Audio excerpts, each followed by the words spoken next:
Rolling. With me, Sri Lanka's Foreign Minister, Mr. Mangala Samaraveera. Mr. Samaraveera, just to start with, Prime Minister Ranil Wickremesinghe had called this a ceremonial visit in an interview a week ago. Given that none of the agreements are extremely new or large, would you agree that this has essentially been a ceremonial visit for Prime Minister Modi?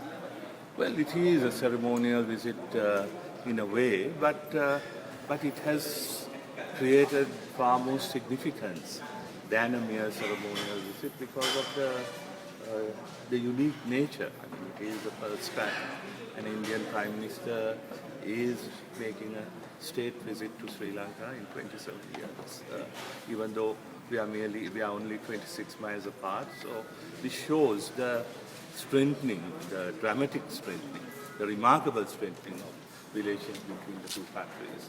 And this will be the first step in implementing some of the ideas which we were discussed today. Even so, none of the issues seem to have been resolved. The Sampur agreement still hanging fire. The SEPA hasn't gone forward. We haven't seen any resolution in sight on the fishermen's issue. No, actually, I mean, in a visit of this nature, you can't. I mean, the objective is not to solve issues because when the two leaders meet for a mere 1 hour or 1.5 hours, it would be very impractical to want solutions. But what is important is that we have taken a small but significant step forward in finding solutions to the problems you're talking about. Did the Prime Minister bring up Prime Minister Wickremesinghe's interview, especially talking about the right for Sri Lanka to shoot fishermen? Not at all. Did it have an impact on the Not at all. talks? In Because fact, it certainly in India it came across as a very antagonistic interview. No, it was, I mean, you must actually take these things in the spirit which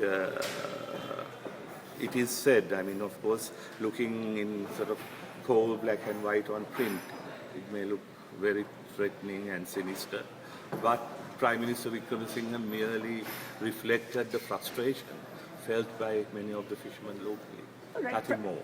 Speaking over here, Prime Minister Modi has said that India looks forward to the implementation of the 13th Amendment as well as something more than that. How do you respond to that? Is there a timeline really now for the implementation? Of course, I mean, we are one government which have worked so far on a timeline because we have what's called a 100-day program, and in the 100-day program we have given the pride of place to kick-starting the reconciliation process, which we have done already, and we have taken some very remarkable steps, as the Prime Minister in his opening remarks at the discussion admitted. So, I mean, we are moving towards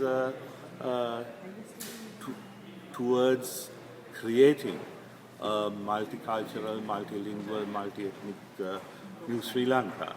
So I think we are in the right direction, and the government of India, as well as all those and many of the minority communities, actually do appreciate that fact.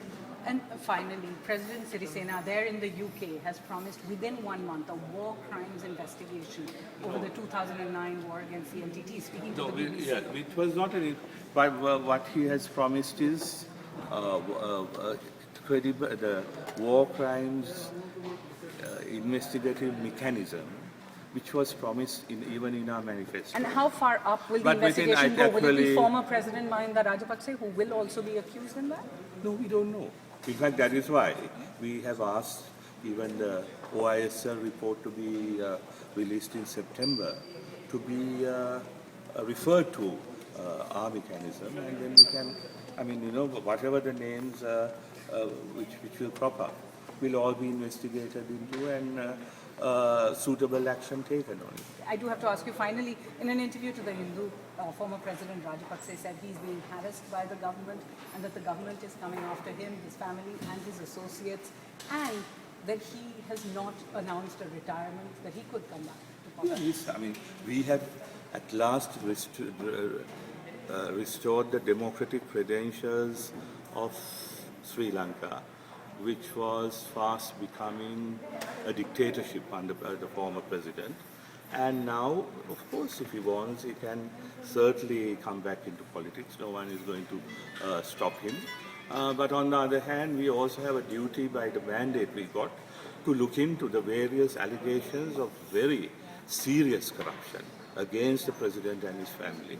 And in fact, we have already got the services of some international organizations, including the World Bank, who have experience in Tunisia and elsewhere in recovering stolen assets for governments. And we are now going after Rajapaksa's stolen assets. Okay, you said international, and I do have to ask. Prime Minister Wickremesinghe said there's no question of an international hand in the inquiry within Sri Lanka. When It's not an international hand, but because most of the money is hidden away internationally, so we cannot. And on the issue of the 2009 LTT war against the LTT, would you No, allow that is international? these are two issues. I mean, in fact, as far as the war against LTT, that is why we are in the process of making an internal mechanism to look into those allegations. But when it comes to going after the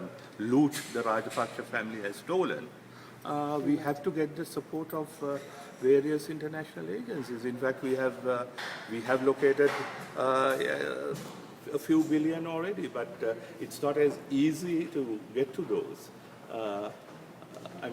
Through an internal mechanism, we have. Have you asked India for help as well? We have.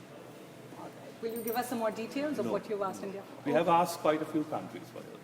Mr. Samaraveera, thanks so much for speaking Okay, with us thank here in Colombo. I'm Suhasini, Haidar for the See Hit. you. Thank you.